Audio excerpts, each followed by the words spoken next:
On today's episode of the Riderflex podcast, I recommend you go through your company's onboarding and training process as if you were a new employee.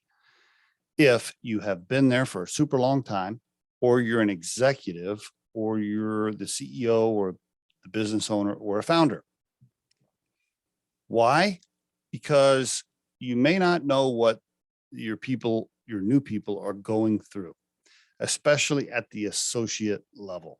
You may have no idea what's happening, and it's a great exercise to go through. That recently happened for us here at recruiting firm Riderflex. My wife recently joined the company as an employee. My wife works from home just like I do. In fact, we all work from home here at recruiting firm Riderflex. It's 100% remote company. My wife works from home and she works in the office upstairs. I work in the office downstairs. So I got to watch her go through it. Now, keep in mind, we've been in business now as a recruiting firm for over 6 years. So it's a much different animal than it was when Scott and I, my co-founder, when we started it. Yes, we used to do everything personally, right? But now we have over 30 people involved, much different animal, different processes, different forms, different policies, different procedures. It's just different, right? Different software, different programs we use, all kinds of stuff has changed. I got to watch my wife go through the onboarding process because I'd go upstairs to get a cup of coffee and I would see what she was working on and I would glance over her shoulder. And of course, she would ask me questions. So she would be like, what's this? What's that? Why do we have to do this? Did you know that? Did you know this? And it was eye-opening for me. Not that it was bad necessarily. But there were some things that I didn't know or I had forgotten about, or I didn't realize, or that needed to be updated, that maybe me and the team forgot about or whatever. Right. And so watching her go through that was very eye-opening. And I was able to catch certain things that we could correct so that it's a smoother process, maybe for more new hires that come on board.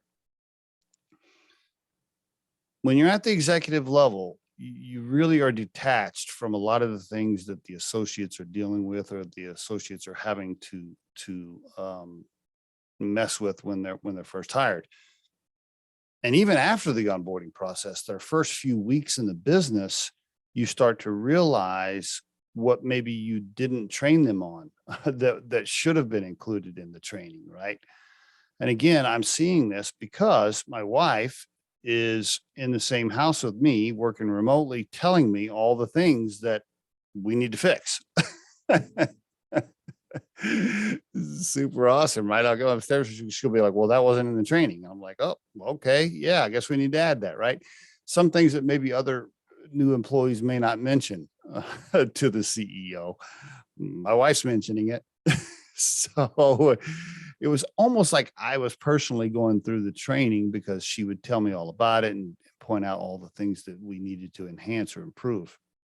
And that's not a knock on anything that anybody here at Riderflex has produced. It's just as we grow, different things that have happened over time, right? And sometimes you don't realize what might need to be changed or enhanced. So anyway, my point is, if you're the CEO of a company and you never even went through the training process that an associate level person might go through, here's an example, by the way.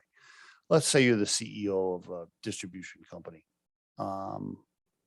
When's the last time you shadowed a brand new worker in the warehouse? Filled out the paperwork they filled out, did the training checklist they have to do, sat through the videos that they have to watch, spent the first week in their training process. Like, when's the last time you did that? Do you have any idea what they're going through or what they're dealing with or what somebody else is showing them? Or do you as the CEO just walk through the warehouse and point out everything that's wrong? Maybe it's wrong because people weren't trained and onboarded properly. And maybe if you went through the onboarding process, you'd pick some of this stuff off. And there is your Riderflex tip of the day. you.